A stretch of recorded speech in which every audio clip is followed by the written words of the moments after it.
warahmatullahi wabarakatuh. Waalaikumsalam warahmatullahi wabarakatuh. Alhamdulillahirrahmanirrahim. Sekarang Bapak akan absen kalian terlebih dahulu dari satu persatu. Mas Hanafi, Mbak Sofi, hadir untuk semua. Alhamdulillah. Hari ini kita akan belajar tentang zakat fitrah. Ada yang tahu apa itu zakat fitrah? Tidak tahu. Jadi hari ini kita akan belajar tentang zakat fitrah. Dengan tujuan pembelajaran, kalian dapat mengetahui pengertian dari zakat fitrah dan ketentuan dari zakat fitrah. Terus sebelum memulai pelajaran hari ini, mari kita berdoa terlebih dahulu. Doa dimulai. Bismillahirrahmanirrahim. Amin. Hari ini kita akan belajar tentang zakat fitrah. Zakat fitrah, zakat itu berasal dari bahasa Arab yang berarti tumbuh, berkembang, menyucikan atau membersihkan. Sedangkan zakat fitrah disebut dengan zakat jiwa, yaitu setiap orang yang beragama muslim harus membayarkan zakat berupa makanan pokok kepada orang yang berhak menerimanya. Selanjutnya kita akan belajar tentang ketentuan zakat fitrah. Yang pertama ada hukum zakat fitrah. Hukum zakat fitrah yaitu fardu ain atau wajib dari anak-anak hingga orang tua. Setelah itu ada rukun zakat atau ketentuan yang lain. Rukun zakat yang pertama adalah niat. Sebelum kita memberikan zakat, kita harus mempunyai niat bahwa kita akan mengeluarkan zakat fitrah untuk diri kita atau untuk orang lain, untuk keluarga kita, seperti itu. Selanjutnya, habis itu kita akan orang yang berhak membayarkan zakat disebut apa? Muzaki. Iya betul Mbak Sofi. Jadi orang yang berhak mengeluarkan zakat bernama muzaki. Terus kemudian yang ketiga ada orang yang berhak menerima zakat atau mustahik. Selanjutnya yang terakhir ada barang atau makanan pokok yang bisa dizakatkan, karena kita di Indonesia makanan pokok kita adalah beras, jadi kita wajib membayarkan zakat berupa beras sebesar 2,5 kilo.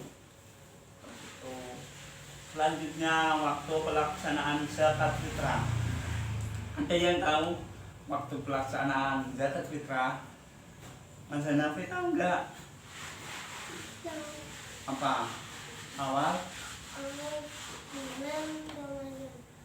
bulan Ramadan. Ya betul. Jadi waktu pelaksanaan zakat fitrah dimulai dari awal bulan Ramadan hingga malam Idul Fitri atau sebelum sholat Idul Fitri. Itu. Selanjutnya kita akan belajar tentang yang berhak menerima zakat. Yang berhak menerima zakat itu ada 8 golongan. Mbak Sofi bisa dibacakan. Fakir, mereka yang hampir tidak memiliki apa-apa sehingga tidak mampu memenuhi kebutuhan pokok. Miskin, mereka yang memiliki harta namun tidak cukup untuk memenuhi kebutuhan dasar untuk hidup. Amil, mereka yang mengumpulkan dan membagikan zakat.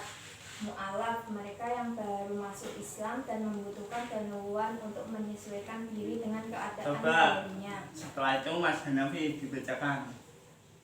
Hamba saya yang ingin memerdekakan dirinya, Gorimin.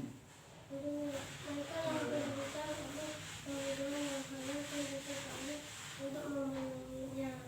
Fisabilillah, mereka yang berjuang di jalan Allah, misalnya orang Habisan biaya di jalanan.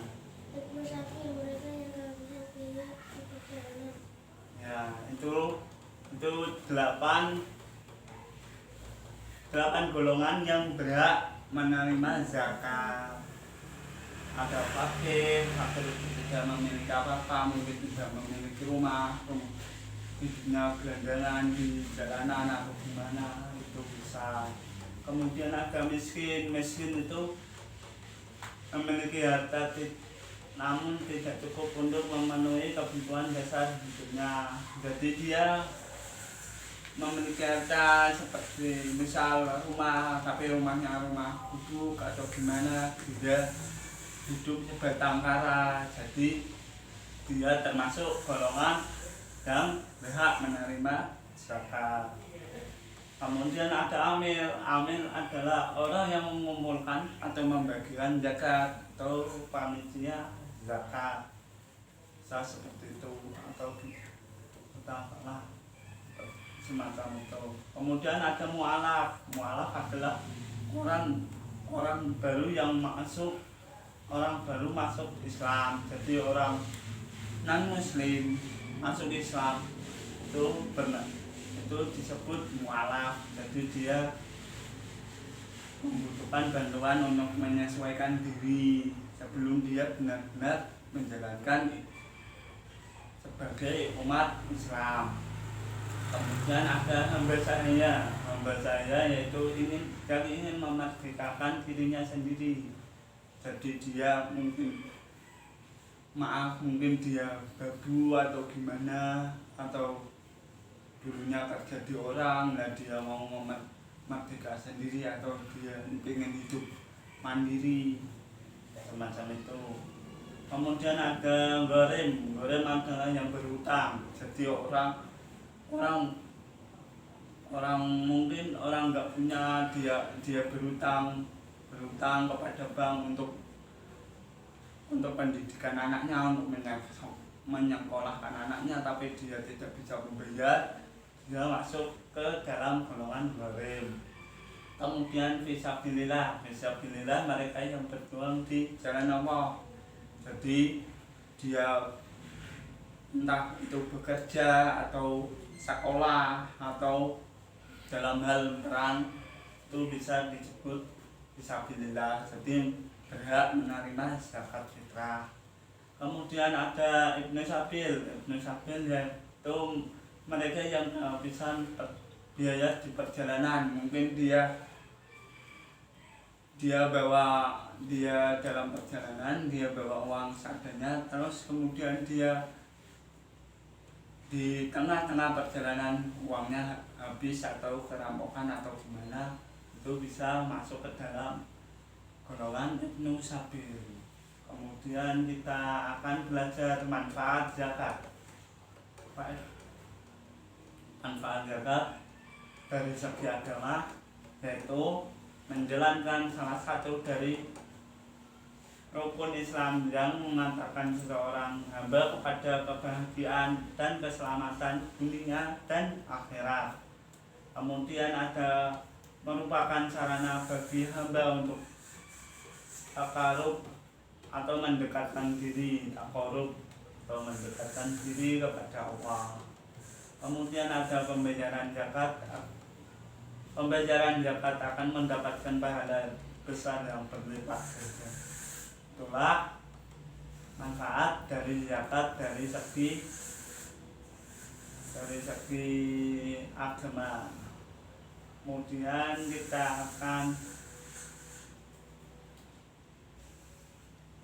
ada hikmah dari zakat. Membayar zakat itu akan bisa ada hikmahnya dalam membedakan zakat, yaitu yang pertama membersihkan dan mengikis akhlak yang buruk, kemudian alat pembersih harta dan penjagaan dari ketamakan orang jahat, kemudian ungkap rasa syukur dan nikmat kepada Allah, kemudian untuk pengembangan potensi umat, seperti itu. Jadi zakat itu penting untuk diri kita, untuk lingkungan juga, bahkan banyak manfaat dari zakat semacam itu.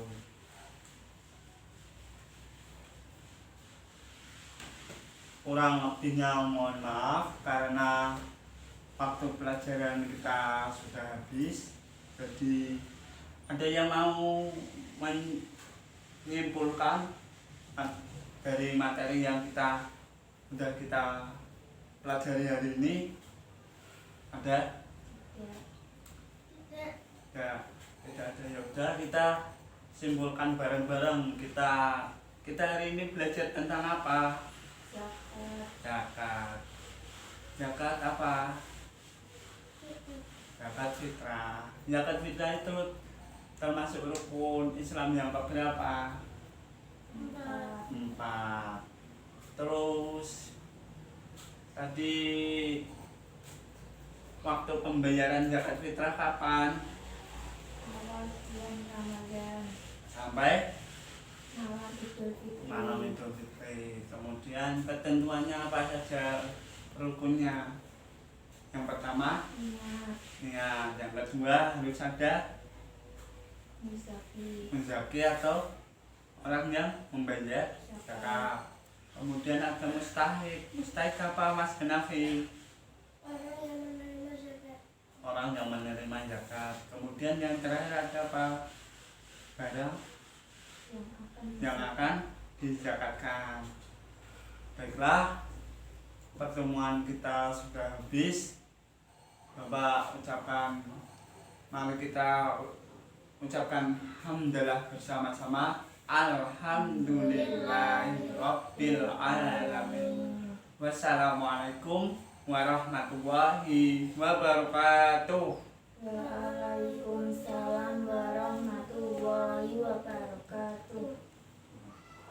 Assalamualaikum.